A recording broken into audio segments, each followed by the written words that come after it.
Hi friends, it's Sadie and welcome to another episode of Thinking Out Loud, my consistently inconsistent podcast on news, culture, and politics where I share whatever I'm investigating and I'm interested in with you, and we kind of work through it together. If you enjoy this, if you want to, I would encourage you to go ahead and subscribe, hit that notification bell to make sure that you are notified of the next episode, because as I said, it is consistently inconsistent. And if not, you can also join my email list. The link for that is down below. Now, what are we talking about today? Today, I am talking about the TikTok that went viral recently. That was posted by Trial by Preston, where he talked about and he shared how he was approached by the Good Information Foundation to post a false story on January 6th, offering him $400. So I'm going to break down the whole thing. I'm going to tell you who Disinformation Foundation is. I'm going to tell you what their whole plan is. I'm going to tell you their history, and I'm going to tell you who's behind it. I asked everyone if they were interested in this because this is going to be a lot of information.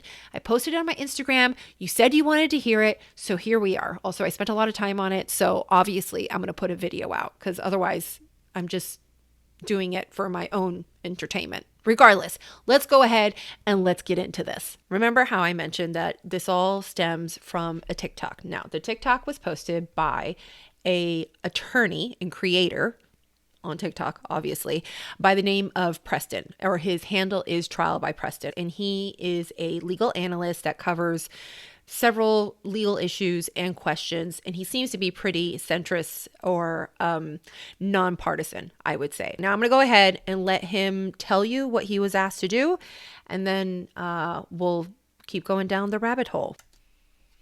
All right, so here we are. Let's go ahead and see what Preston has to say.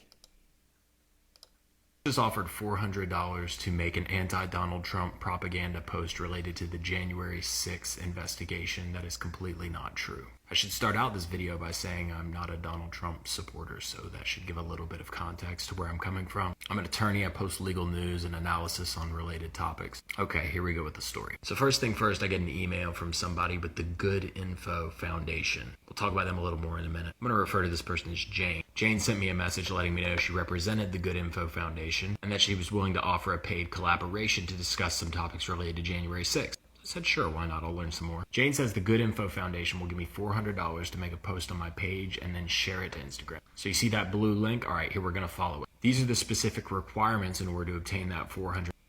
Okay, so once I saw this, of course, immediately, because I'm a nosy Nelly, I did three things.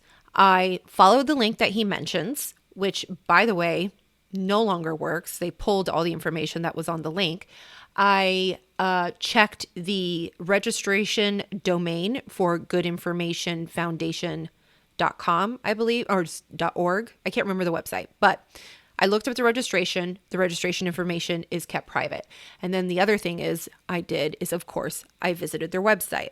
Now, they have pulled the campaign, but of course the internet never forgets, and I was sure to go ahead and take some screenshots. Okay, here we go. To use, it says, for example, say criminal conspiracy, not attempted coup, treason, or insurrection, specifically Trump Republicans, not Trump and his allies. They're very specific on what kind of words that you need to use. And then one of the main things that Preston pointed out was the claim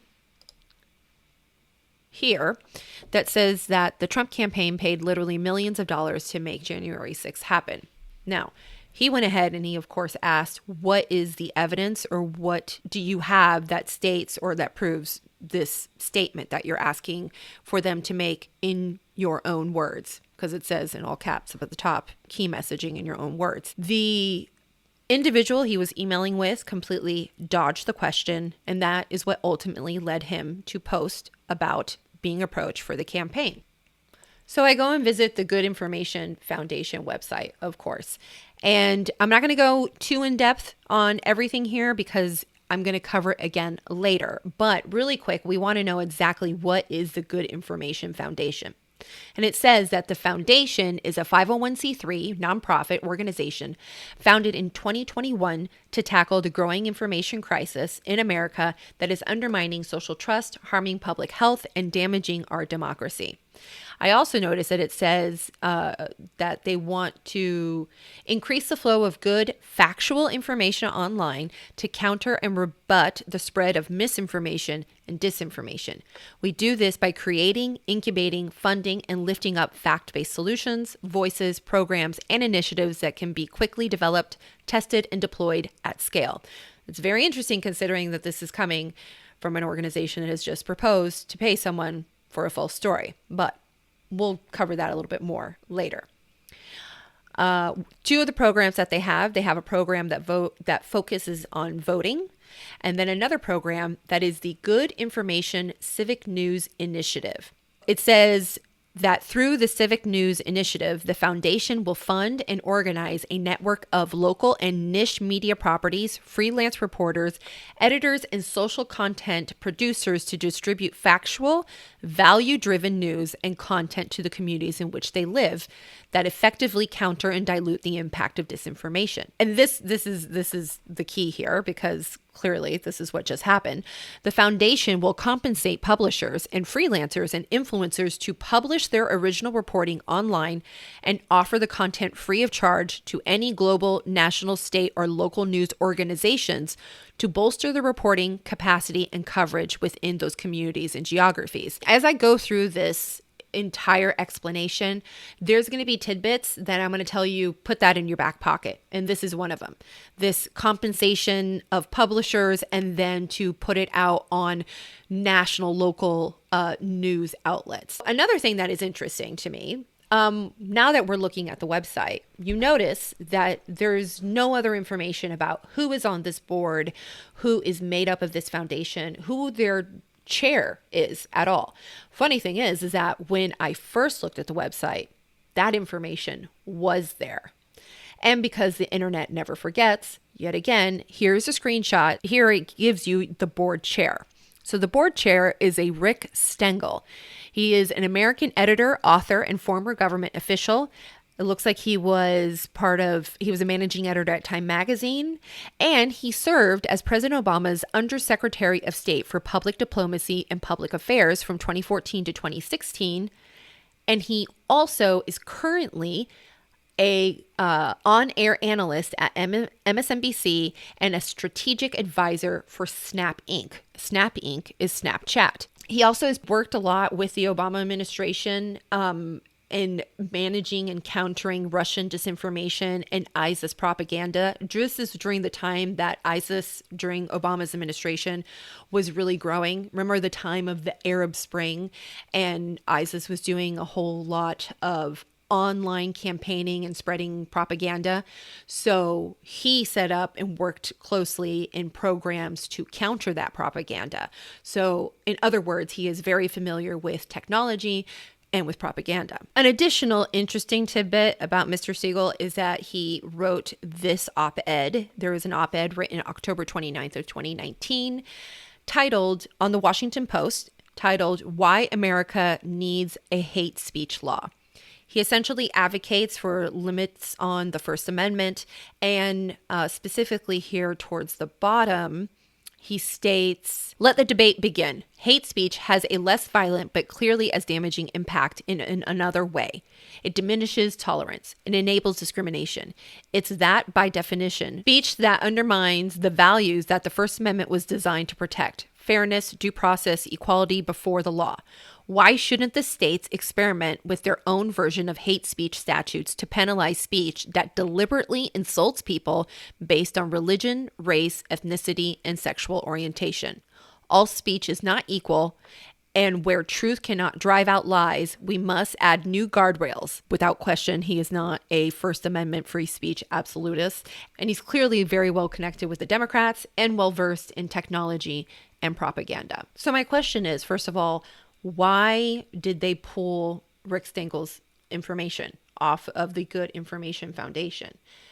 At the time when I first noticed that it had been pulled, I wondered, first, was Good Information Foundation a true 501c3 foundation? Was Stengel ever really truly involved? Is this a ruse somehow? And or was he involved at some point and no longer involved, and so that's why they pulled it? All of these questions, I had to have them answered, of course. What do? I do one of these, which is vigorously typing through the internet, clicking around with my mouse, and I go on a hunt. So what's the information that I have right now? It is a 501c3. A 501c3 means that it needs to be registered with the IRS in order to have a tax exempt status. So the first thing that I do is that I go to the there's a website called guidestar.org. And this is a website that anybody can go to if you're looking to see the contributions that are made and the donors of a 501c3, because it is required that those be reported. Of course, it said on the website that it was established in 2021, so I didn't find anything on GuideStar, but there had to have been at some point an application or something or an approval from the IRS to grant them 501c3 status or a tax exempt status. So I went to the IRS website, and if you go to the IRS website, you can do tax exempt organization searches. So of course, that's exactly where I went. I plugged in good information and I found, let's go check out. Let's go see what I found. This is the website, but I'm going to go ahead and pull up what I found, which is this letter right here. As you can see, this is the letter that, if you can't see, if you're not watching, I've pulled up a letter that I found that is granting the 501c3 status to the Good Information Foundation. The information I'm able to get from this form is the date in which they were granted the exemption, which is April 8th of 2022. And then also, if you look down here, it says effective date of exemption, February 4th, 2021. So what happens there is that obviously, if you create a foundation and then you file for tax exempt status, you have to, there's going to be a lag there. There's going to be some time. So at this point with this letter, they have granted them tax exempt status on April 8th of 2022. And it's telling me that it's effective of February 4th, 2021, which is basically telling me that this organization was founded February 4th of 2021. In addition, I have an address here, which is a New York State address. And because New York State, if anything, is dependable in having bureaucracy and requiring everything to be registered and to be trying to suck any opportunity to get money off of you, I was pretty sure that at some point this organization had to have registered with the state of New York. And I was on the hunt for the board members. So can't find the board members here on the IRS website, but I wonder, can I find it over with the New York State? So let's virtually hop on a plane and head over to New York State. I've already pulled it up and I've looked for it here. Now, I'm currently in where you go to Charities New York State or NYS.com.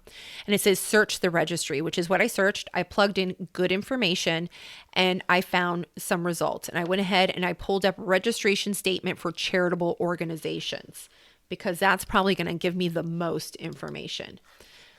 Here we go. This is the statement that I found. And I was so excited. And I'm such a nerd, honestly.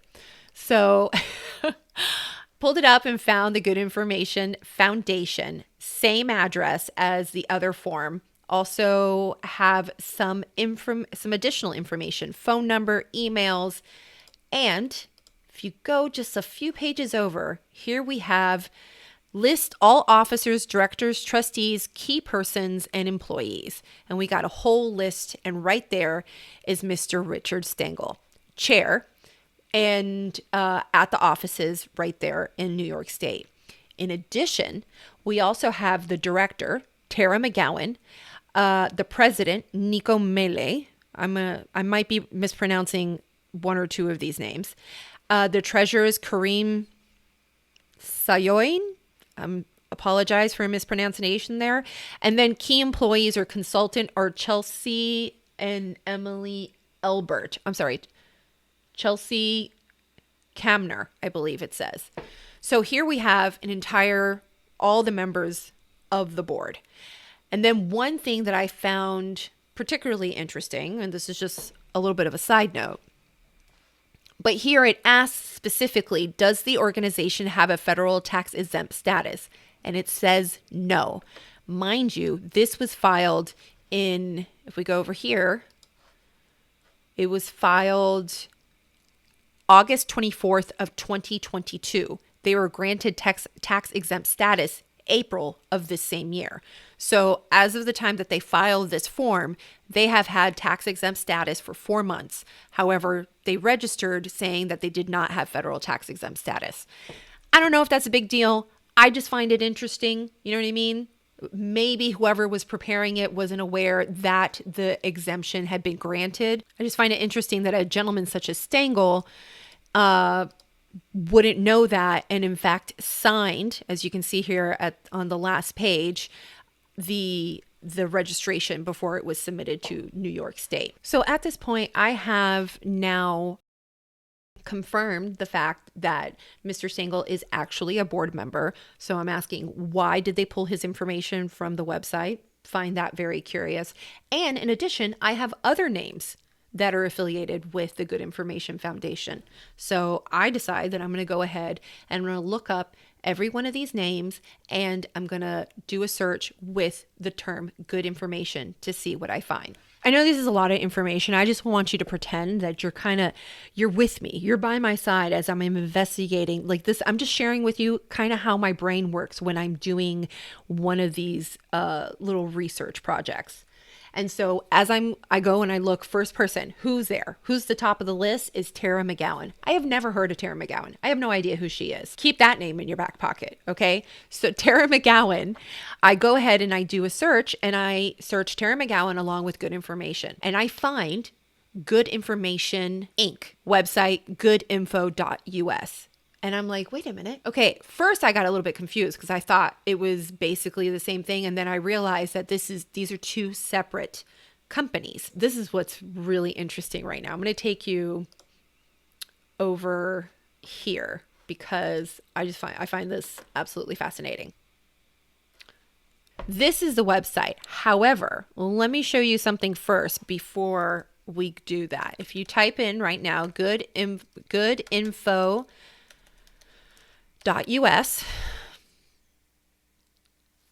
they've pulled the website.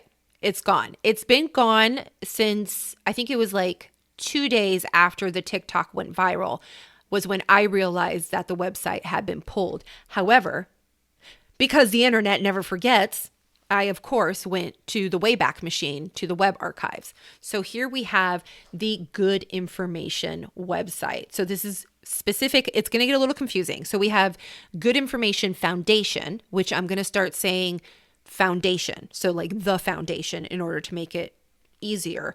And then when I just say Good Information, I'm talking about the corporation. All right. So I'm going to do that distinction to kind of help keep things I think a little bit more organized and easier to follow. Let's check out Good Information. So one of the things is, remember how I said stick in your back pocket the whole civic incubator thing? Here we have Good Information Inc. is a civic incubator that invests in new business models and smart solutions to counter disinformation where it spreads by increasing the flow of good information online. And then on this little section right down here, it says that Good Information will invest in and partner with media companies and platforms that center the communities they serve, their interests, and their media consumption habits in their reporting and their content distribution strategies. And here at the very top, founder of Good Information Inc. is Tara McGowan. Another thing that I see over here, their portfolio, Courier News. Keep that one in your back pocket also. So at this point, I'm wondering to myself, is this the same?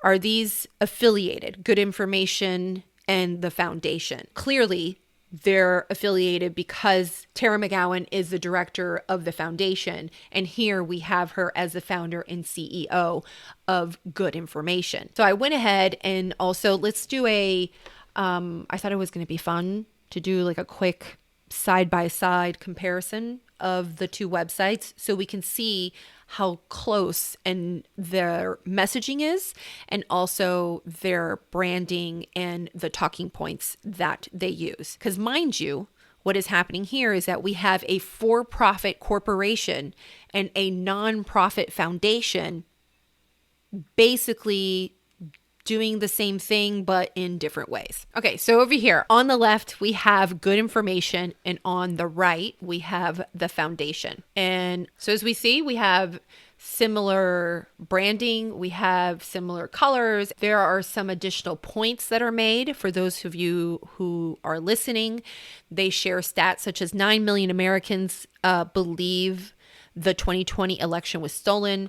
89 million Americans believe voter fraud is a major problem. All of these stats are shared on both of their websites. And then before we head on, just a quick reminder here is how they both are essentially talking about creating a news kind of spreading apparatus is really the only way that I can describe it. It sounds like what they want to do is a type of social media marketing.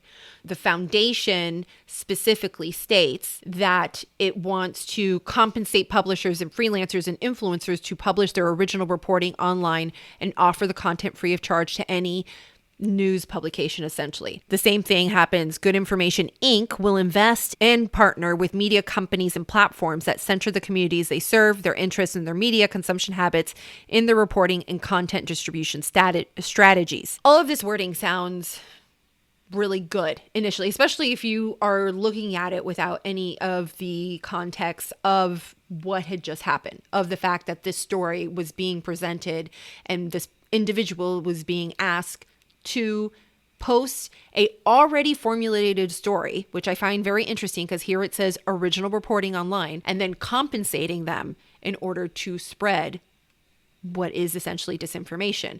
And then over here on the corporation side, they are a corporation that owns newspapers and media platforms to essentially help disseminate what the foundation is having the influencers create. I mean, it's a very, I'm not going to knock it. This is a very clever strategy. Questionable, but still clever. Now, you think I'm done, or you think I've answered all the questions, but no, nay. I am not done yet because this one keeps going. So I'm curious, how close are this corporation and this foundation? And one of the things that I wondered was, do they share the same office space? Just, spoiler alert, I never found that information. The corporation pulled their website.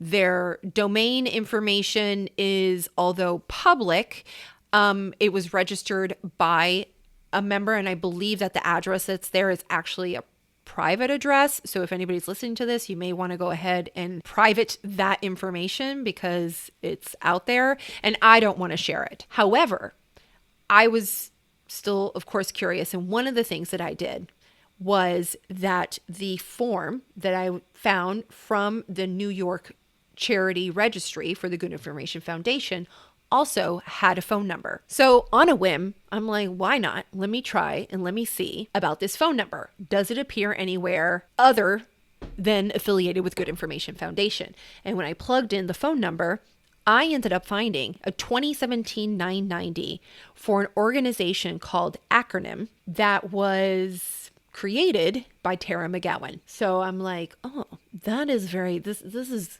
I'm sorry, but this is very sleuthy and very interesting. Who's ACRONYM? What is ACRONYM? And exactly who is Tara McGowan, who keeps showing up everywhere I turn? Let's go find out. If we go to the website of Good Information, we have McGowan right here, and you click on it, it takes you to her Twitter profile. So let's go ahead and let's check out her Twitter profile. She is a publisher at Courier Newsroom, founder of FWIW News, another acronym, Barack Obama plus 60 Minutes alum.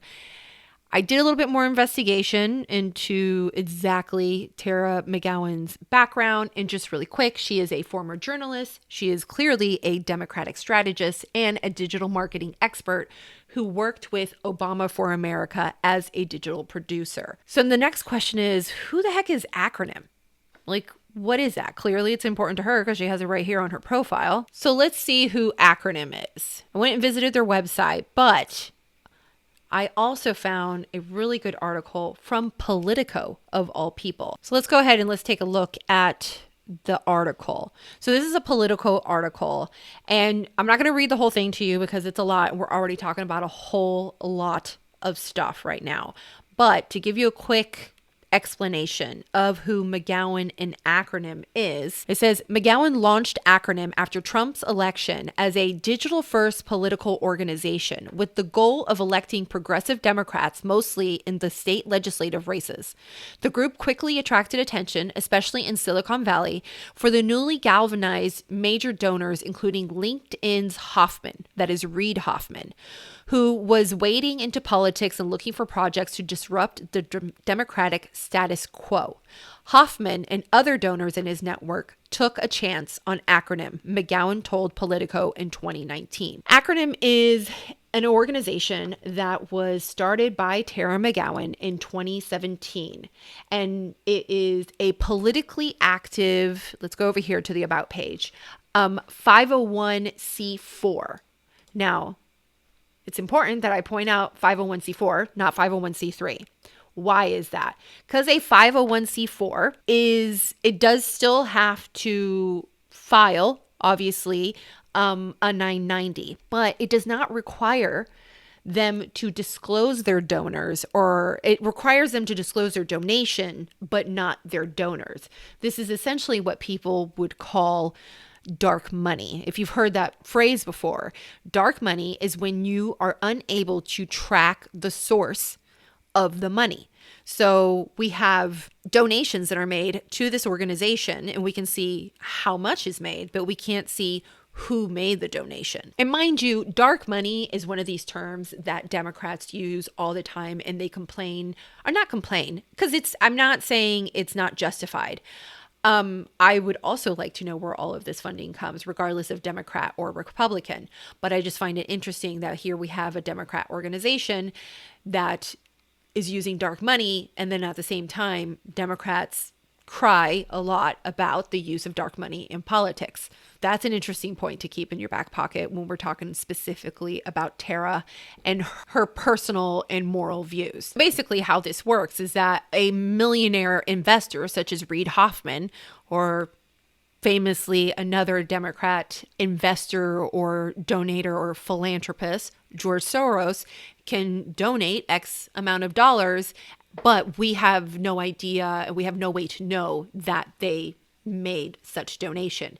And it matters particularly here with ACRONYM because under ACRONYM, McGowan also went and created several other organizations, but these organizations were all, except for one, were for-profit organizations. So as you can see here, in 2018, ACRONYM and its affiliated PAC, ACRONYM, helped elect progressive candidates across the country with new tech and digital-first strategies to register and turn out voters. In 2020, its PAC ran one of the largest and most sophisticated programs to defeat Donald Trump. Now what we have going on is we have money coming into ACRONYM, and then ACRONYM is able to donate money to ACRONYM if they so choose. Now, of course, it has to be disclosed that ACRONYM donated to the PAC because PACs are required to file their donations and their donors with the FEC. According to FEC filings, ACRONYM had donated $306,000 to the PAC, $300,000 of which was all done in 2018. However, they raised the most money in between 2019 and 2020. And during that time in 2020, I'm going to go ahead and I have it pulled up here. So this is the Federal Election Commission. Their largest donor was 1630 Fund, which donated $2 million. You'll also see another familiar name here, right down here, Steven Spielberg. And if we look a little bit further down, you'll see Catherine Murdoch, who is of the Murdoch family. I believe she is married to the youngest son of Rupert Murdoch, who owns Fox News. He no longer works with his father at the News Corp organization of Fox News. This was after he went and left the corporation, and then Catherine made several donations over to this PAC. The total donations of the year of 2019 to 2020 was over $18 million. And then the reason I wanted to point out 1630 funds specifically, not only were there the biggest donor with $2 million that year, but also that fund is another 501c4, which is another dark money fund, just like ACRONYM. In other words, what can happen here is that millionaires, billionaires, whoever can give money to the 1630 fund, and then 1630 fund can donate the money to the PAC, essentially laundering who the donor is. All a system. It's a twisted dark web that we weave, or whatever. You know what I mean? That's the nonprofit, is the PAC, which was one of the organizations that stemmed out of ACRONYM. There are 3 more that are for profit. And we're going to go from, I guess, the least relevant to this story to the most relevant. One of them being Shadow Inc., which I think is absolutely hilarious that they chose to name it Shadow Inc. And as we can see here, Shadow Inc. has now been defunct. It is no longer in existence, but it is significant because what ended up happening, as you can see this reporting from CBS News, is that the company behind troubled app used in Iowa caucus breaks silence.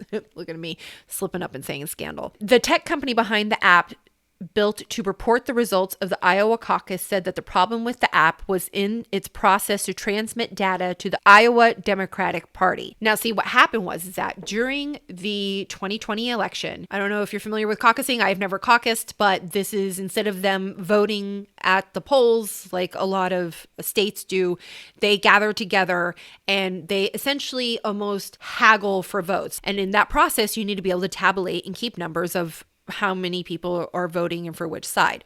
So Shadow Inc. created an app in order to do that. The app failed. The app was buggy. It delayed the reporting of the results. And ultimately, during that caucus, Pete Buttigieg took the win over Bernie Sanders. Now, there was a whole lot of conspiracy theories and that sort of thing. After that happened, people believed that it was done on purpose. Of course, we know that the Democrats were not a fan of Bernie Sanders, so a lot of times that's where that stems from.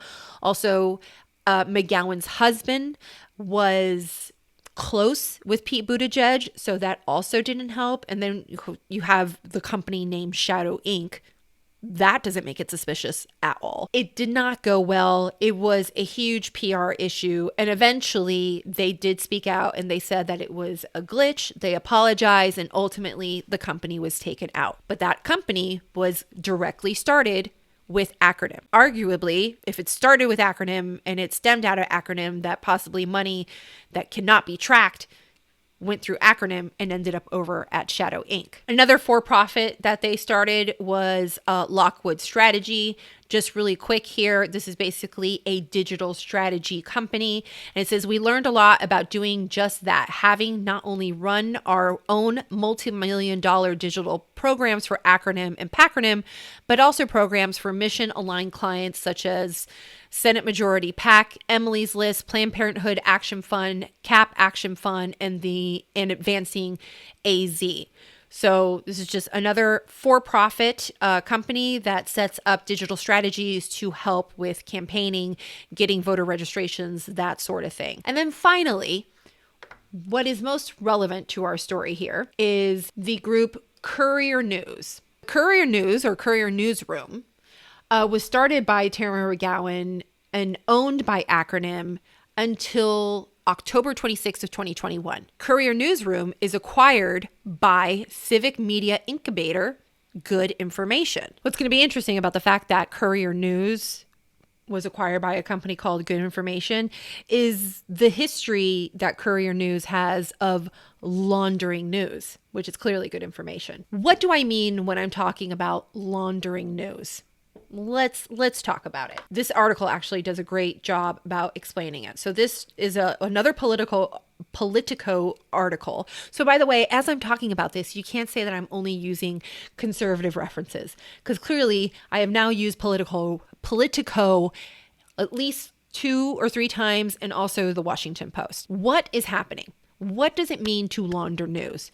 Essentially, the way that Courier News was laundering news was that they would take a press release that was sent out. For example, in this story, it says Representative Max Rose deploys with National Guard to get hospital ready for coronavirus patients. This is a freshman congressman for New York, and at the time, he is competing for a seat.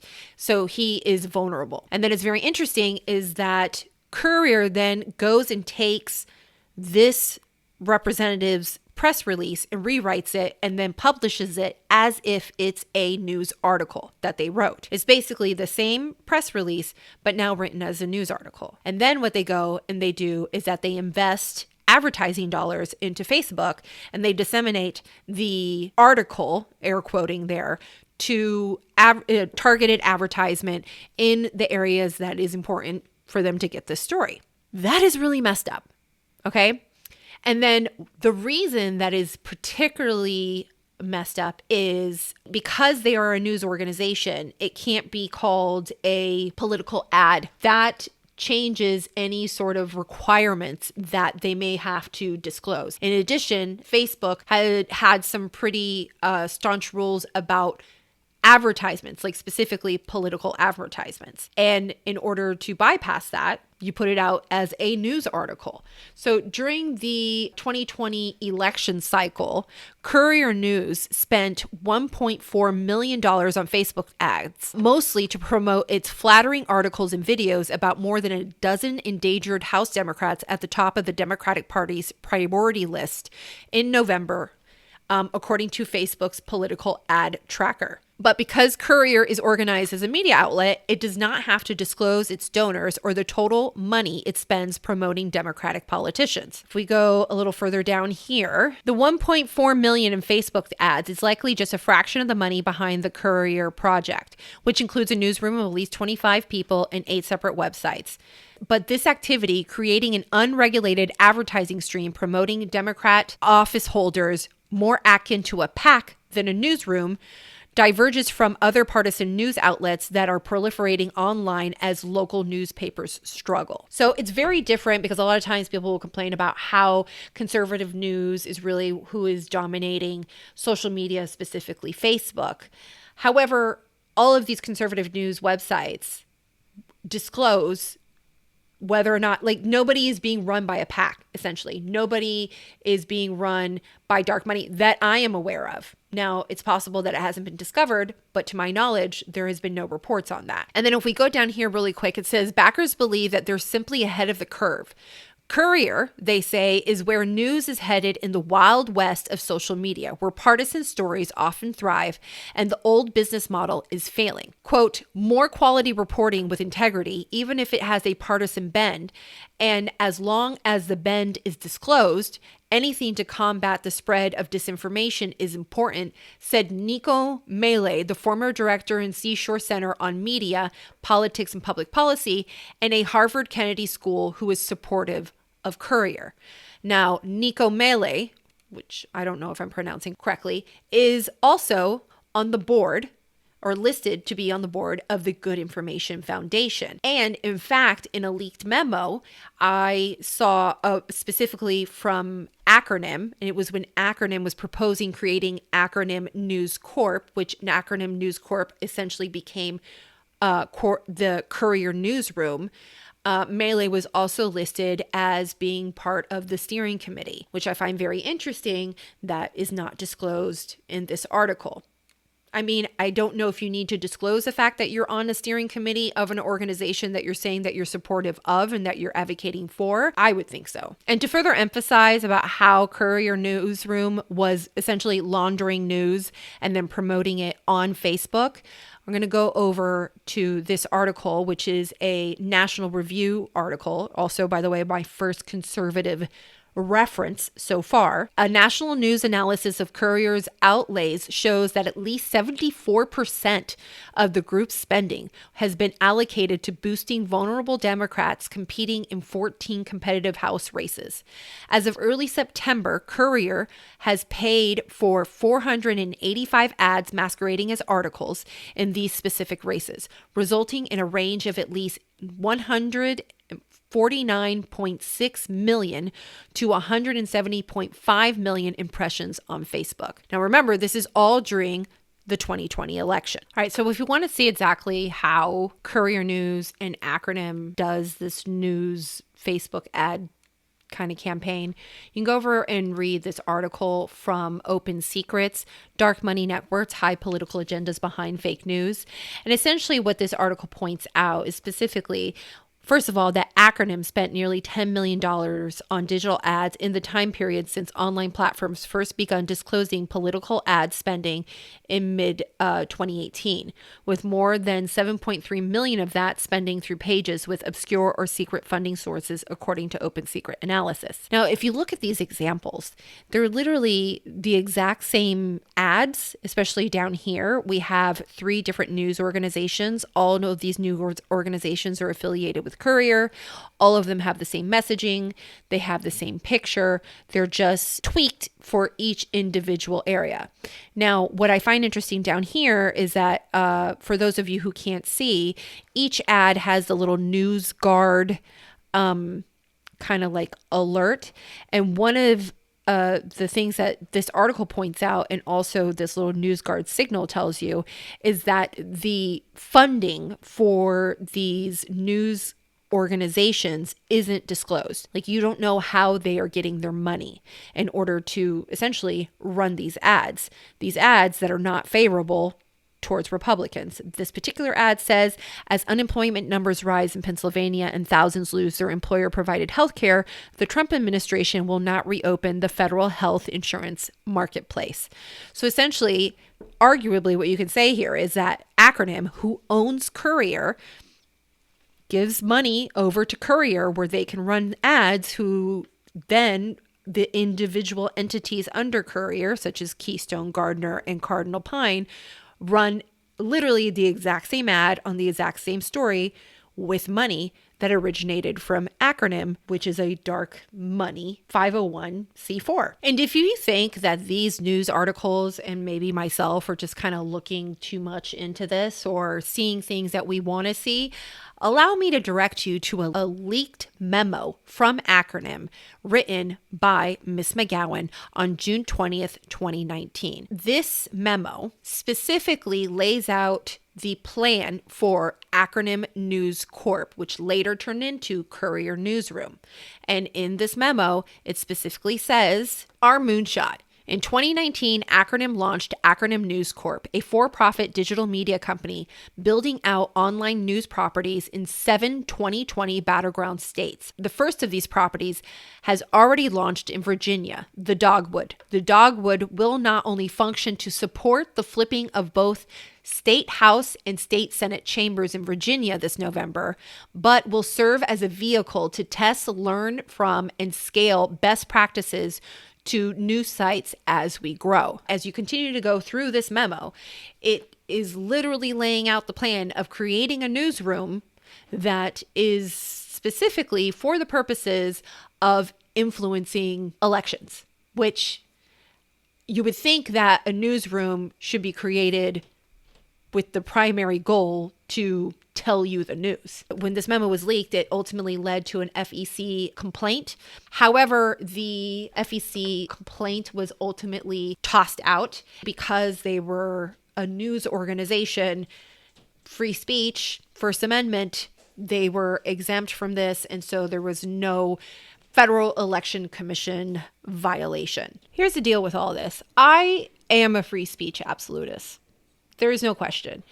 And they're not doing anything illegal. However, the question is what they are doing ethical, especially when you are creating a news organization that is specifically for the purposes of influencing elections or, pushing a progressive agenda versus reporting the news. So that is really my primary issue. Now, there is a lot of debate about whether a 501c4 is good or bad. We have the ruling of Citizens United that says basically money, corporations, donations is a form of free speech, which I agree with and I think is fair. And along that, because of the fact that we have the responsibility of freedom of speech. And the fact that I am a free speech absolutist also means that I will absolutely talk about things that I believe are unethical, especially when it's being used to manipulate the news and mess with our elections, which I find very interesting when they are so focused on the importance of democracy, when clearly the one of the pillars to democracy is news and journalism. So it's really unfortunate that an organization such as this, such as ACRONYM and Courier Newsroom, would allow itself or essentially be created for the purposes of that honestly messes with our democracy. They argue that their information is factual, that they're not saying anything that isn't true, but it's clearly something that is motivated with a bias, with a agenda, and with a purpose, which is honestly the state that we're in when it comes to journalism for the most part. And I think is really unfortunate. And I really do not want to see this be the future of journalism. So after all of this, after the launching of ACRONYM and the collapse of this app, if you guys hear grumbling in the background, it's the puppies. And then the dark money affiliation and Courier News and everything like that, there was a lot of bad press. There was a lot of bad press for McGowan. So ultimately, what do you do when there's bad press? Of course, you do an interview. And she goes and she does an interview with Fast Company. Now, I debated whether or not to include this interview, but I wanted to include it because reading this interview, hindsight's 2020 sort of thing, you can see after everything that has happened with ACRONYM and how it's negatively affected Courier Newsroom that she has a Act 2 already in the works. She doesn't talk about it in the article, but it's clear once you look and once you read the article, know what we know today, and you look at the rest of the timeline, it's already in the works. She already knows and she already has it planned, and she is setting herself up for an Act 2.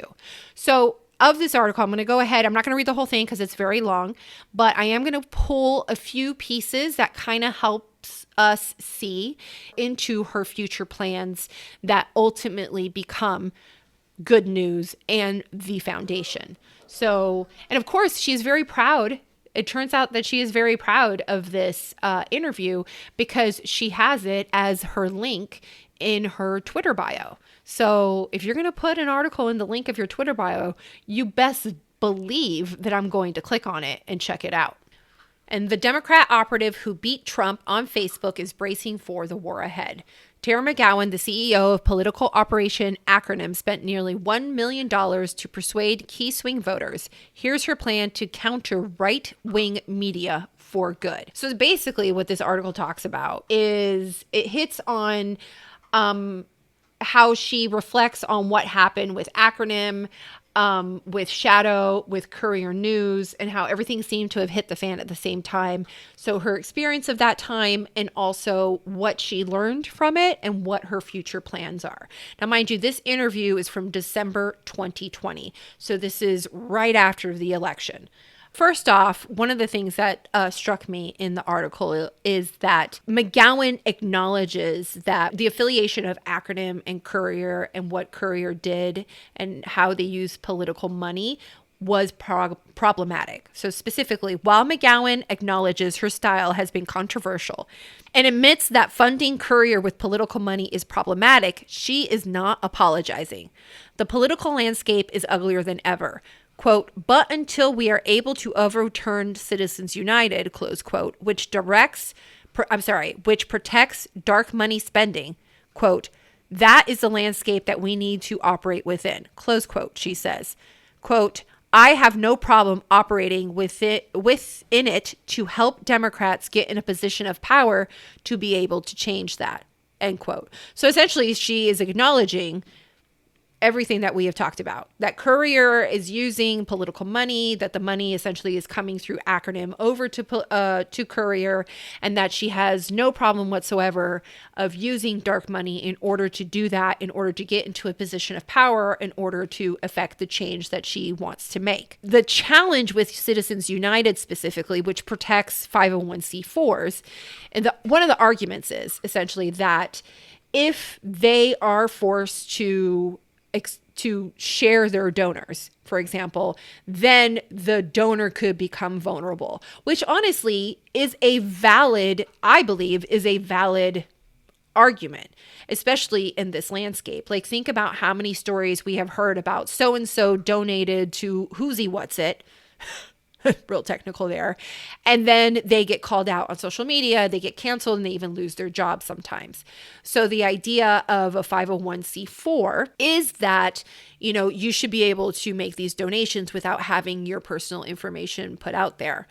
Now, one of the issues is that when you have a billionaire that just pumps money into something, it can become increasingly challenging. So the question is, maybe there should be a limit to donations to a 501c4. I don't know what the answer is. I think it's a little bit more of a complicated solution versus, what she is saying essentially is that I think it's bad. I don't agree with it. We must get rid of it. And I'm going to use this tool that is at my disposal in order to accomplish that. So although she acknowledges that, what happened with Courier is questionable, she talks about how she reflects on the importance of building trust. So specifically here, she says, and the other thing that I reflected on a lot is that I obviously am someone who is very willing to take a lot of risks and say unpopular things and do things that others may not agree with morally, but that I believe are effective and critical to this work. You can do both overtly political work and invest in media, but I understand why that has such a bad rap and makes a lot of people uncomfortable. That is so important because if you cannot build trust with an audience, then you can't do anything else you set out to do. And then later in the article, she goes on to say specifically about Courier, she says, I think there's a lot of mistrust on all sides of the political spectrum. That mistrust is very fair because you should not have unlimited dark money influencing our politics, but we do.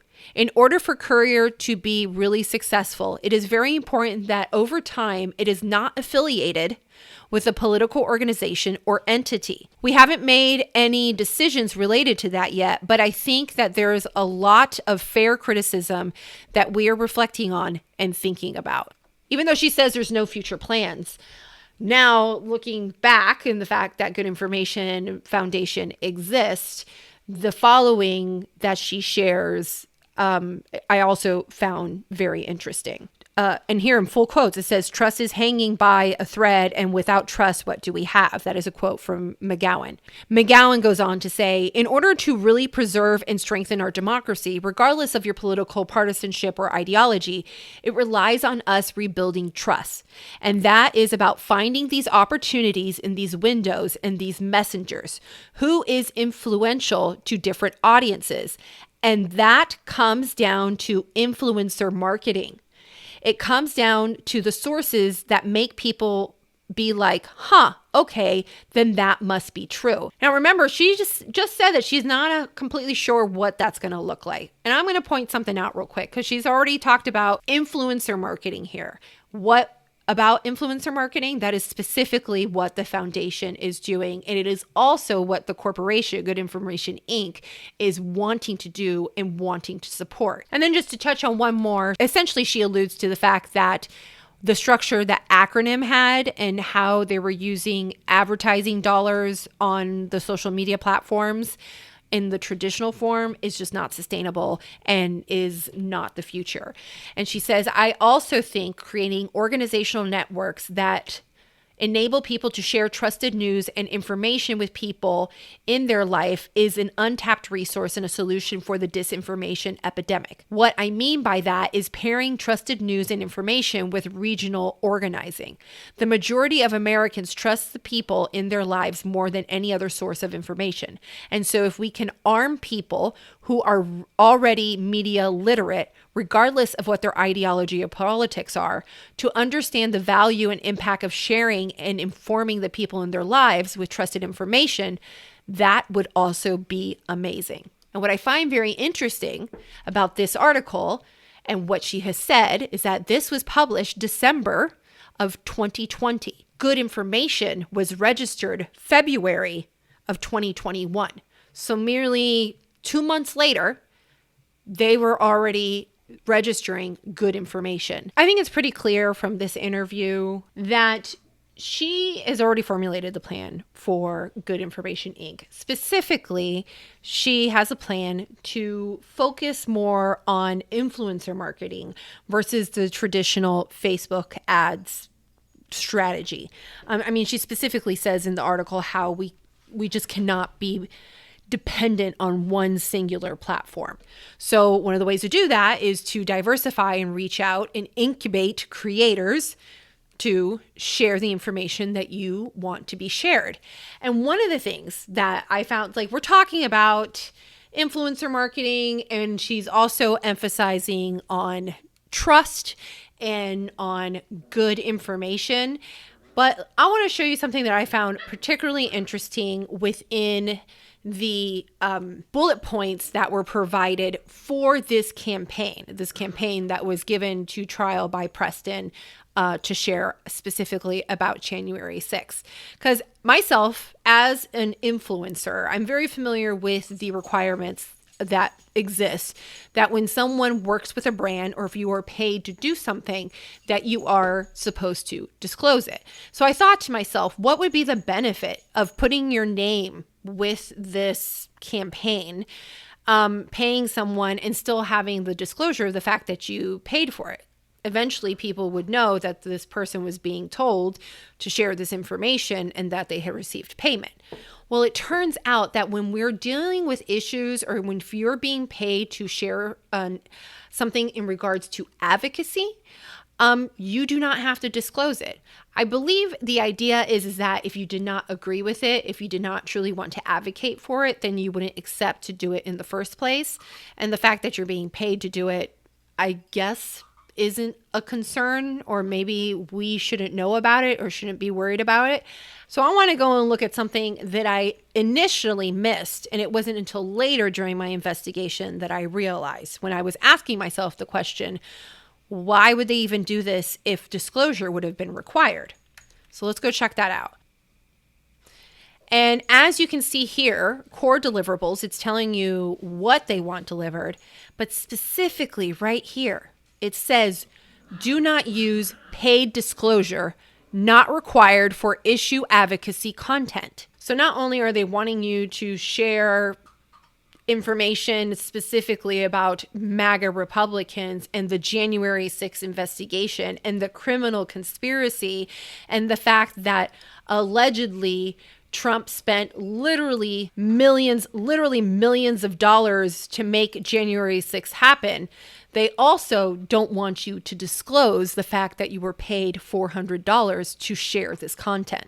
As soon as Good Information Inc. was registered, Vox broke the story and reported on it. At the time, it was reported as being the Project for Good Information. Vox got their hands on an internal memo, and the internal memo stated, quote, PGI is building a new media ecosystem to meet the urgency of this moment by incubating, investing in, and scaling ideas that not only serve the public good, but that drive innovation in content distribution and business models. PGI is building a portfolio of media properties to radically and rapidly improve the way our society values, consumes, and exchanges information on the internet. Vox goes on to report on Courier Newsroom.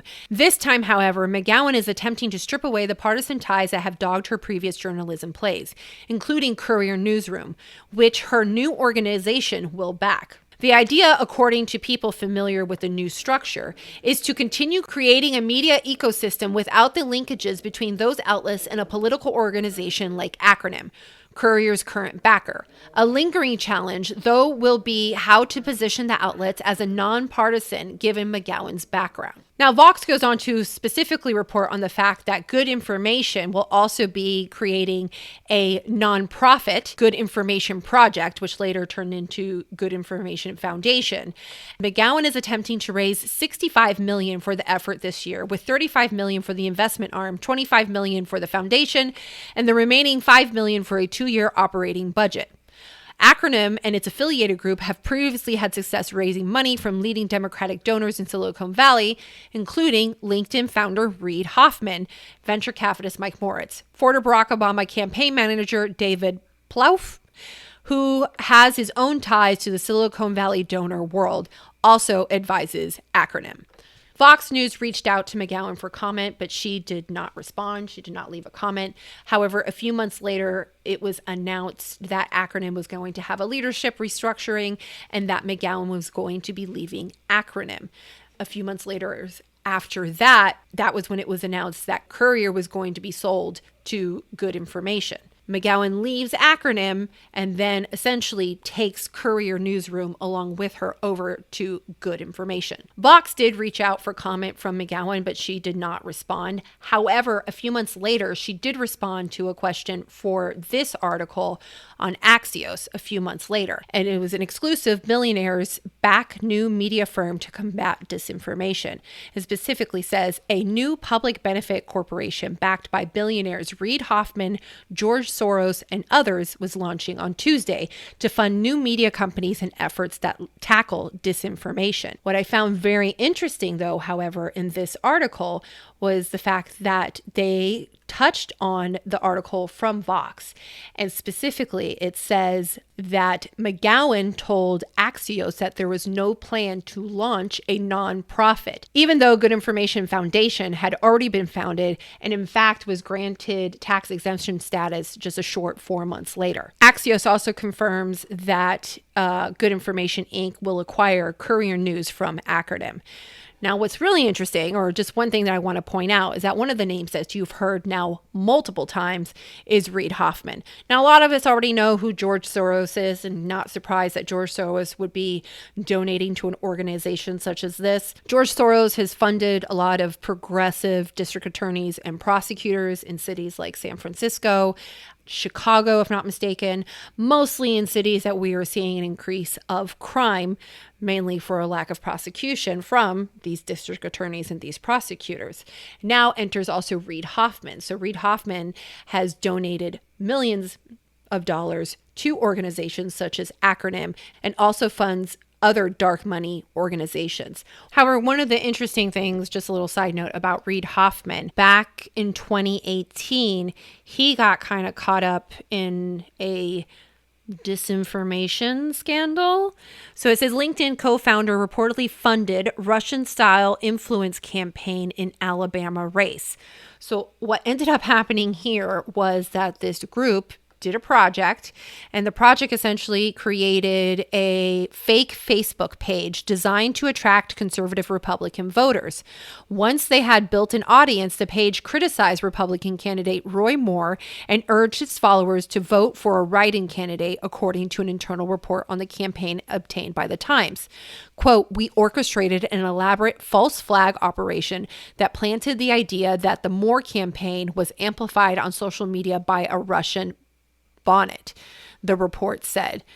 Now, eventually, he apologized for getting involved with this. So it's possible that he donated the money and did not know exactly what they were going to be doing. He's a busy man. He donates a lot of money.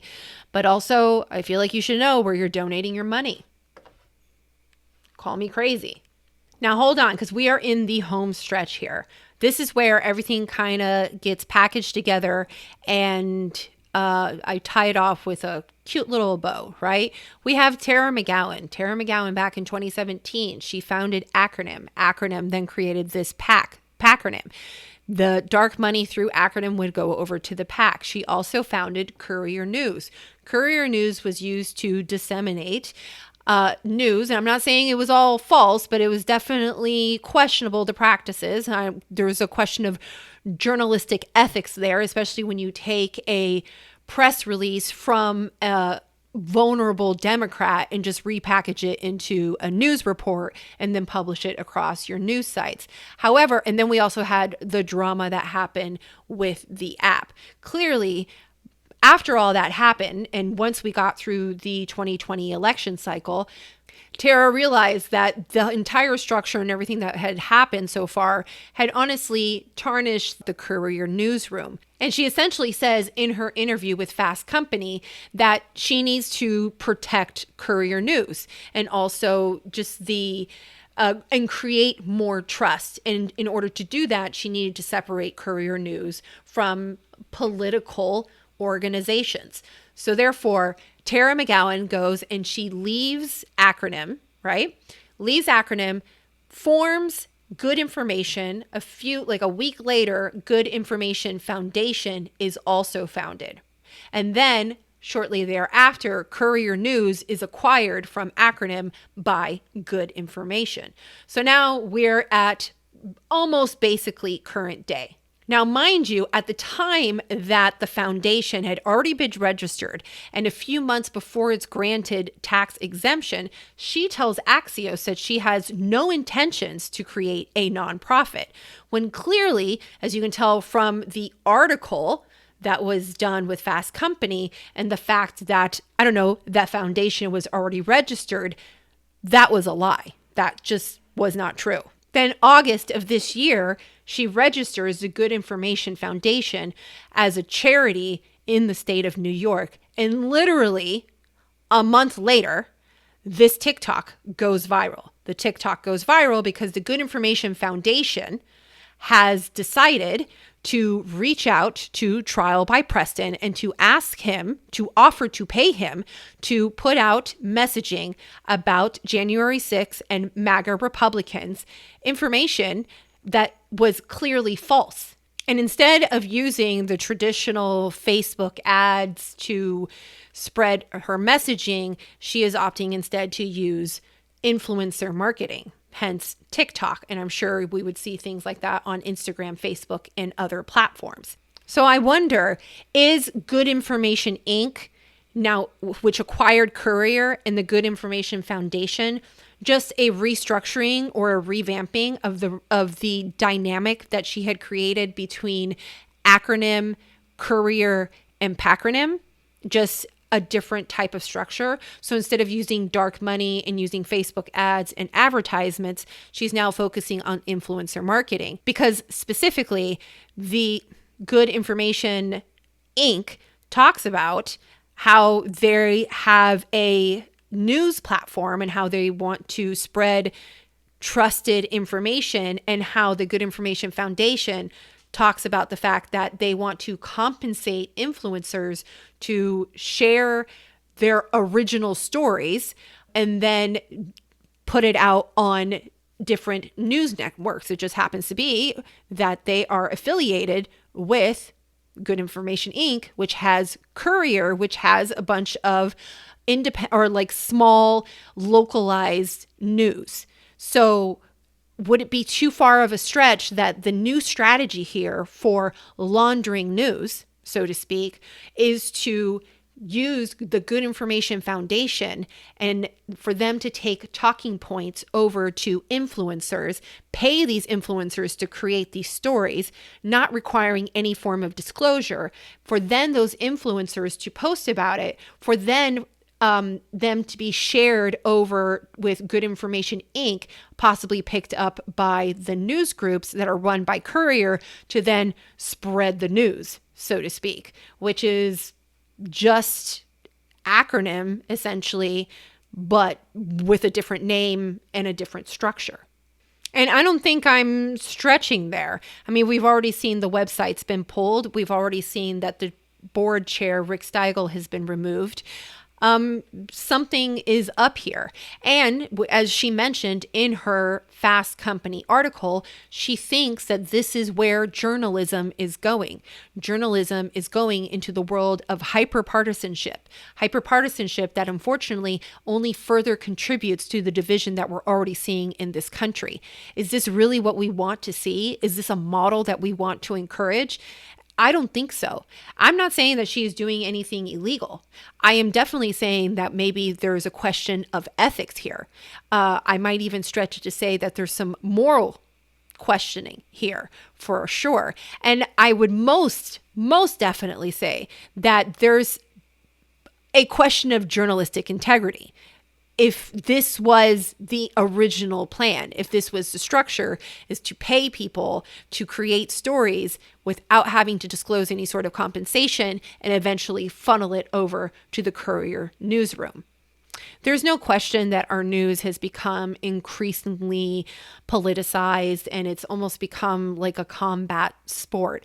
However, even though I personally cover a whole lot of mostly conservative talking points, some people might say, I want to make sure that the information that I'm giving and that I am sharing with you is truthful, that it is factual, and that I am being honest and transparent with everything that I share. But I am just a creator. I am not a news organization. And I just don't think that creating a false story and paying a content creator or an influencer to disseminate that story without disclosing the fact that they're being paid to potentially funnel it into your news organization is a good practice for a journalistic or news organization. So that's all I have to say. I know it was a lot. It was like a crap ton of information, but I wanted to walk you through not only my entire investigation, but my thoughts as I went along the way.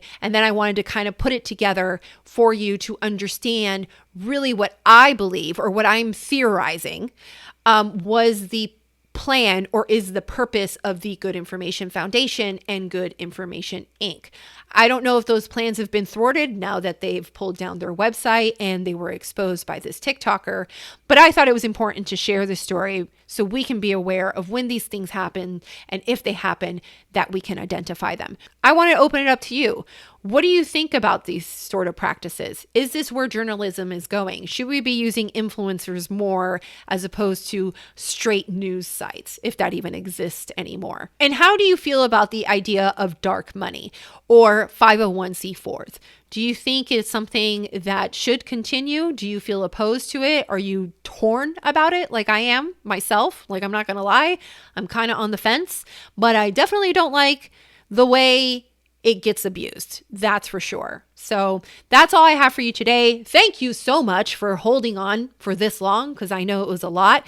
And if you like the story and you think it's beneficial and you think somebody else should hear it so they can learn about it, make sure you like it, leave a comment, share, subscribe, leave a review, all of the things to help the algorithm so other people can find it. Remember, this is my consistently inconsistent podcast, so I don't know exactly when my next episode will be. But if you want to make sure that you don't miss the next episode, follow me on Instagram at itsmercedes, or you can also join my email list in the link in the description below. And finally, real quick, if you're looking for any of the sources that I talked about today, you can find it on my website, itsmercedes.com. I'll see you on the next one when it happens.